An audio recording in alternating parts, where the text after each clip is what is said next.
Hello, I will now discuss the errors in prescription. We have three types of errors in prescription. We have erroneous prescriptions, violative prescriptions, and impossible prescriptions.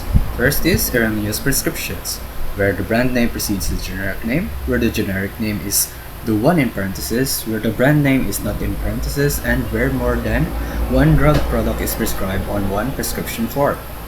So here is an example of where the generic name is the one in parentheses. So let me just okay. So here we have the brand name, and this is our generic name. So instead of the brand name being in parentheses, ang generic name ang naay parentheses. So it is erroneous. Second one, where the brand name is not in parentheses. Like I said, Biogesic is not in parentheses here, so it is an erroneous prescription. And the third one, where the brand name precedes the generic name. So the proper format for our prescription should be that the generic name should be the first one and not the brand name.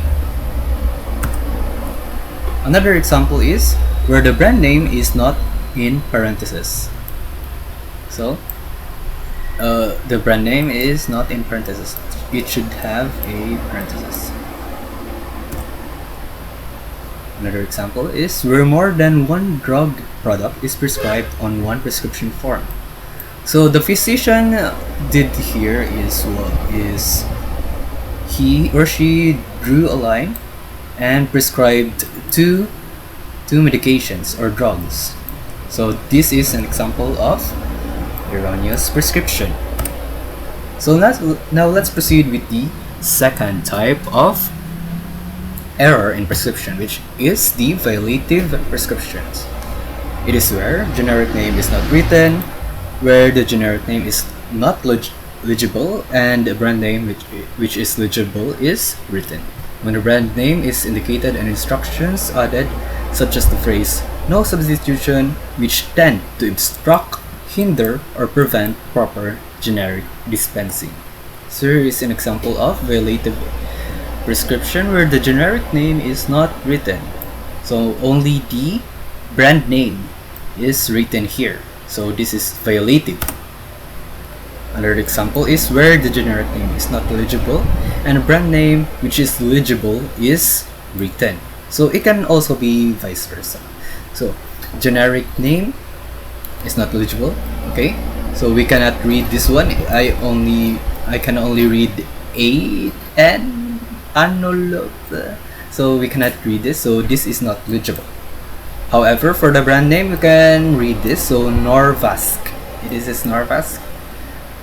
However, even if the brand name is legible, it is still considered as violative prescription. Another example is when the brand name is indicated and the instructions added. So with added instructions. So for this example, the physician written here no substitution. So this may obstruct, hinder, or prevent proper generic dispensing for the patient.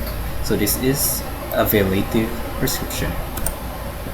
So for the third and last error in prescription is our impossible prescriptions, where only the generic name is written but it is not legible, when the generic name does not correspond to the brand name, when both the generic name and the brand name are not legible, and when the drug product prescribed is not registered with FDA. So for the first example is where only the generic name is written but is not legible. So two offenses, only the generic name and it is also not legible. So it is termed as impossible because how can a pharmacist give the drug product if it can't be read at all? So this is impossible prescription. Next is when the generic name does not correspond to the brand name. So for this example, Diamicron MR does not correspond with this generic name. So this is impossible to determine. Another example is when both the generic name and the brand name are not legible. So two two strong two offenses again. So they can't be read. I don't know what. Yeah, impossible. This is impossible because it can't be read at all. And for the last example, we have the when the drug product prescribed is not registered with FDA. So I don't know anything about FDA, but I assume that this drug product here is not registered with FDA. As a pharmacist, or you can search it up with FDA if the drug product is registered or not. So you can always ask the pharmacist. And that's all for the errors in prescription. Thank you very much for listening, and I hope you learned something. Thank you.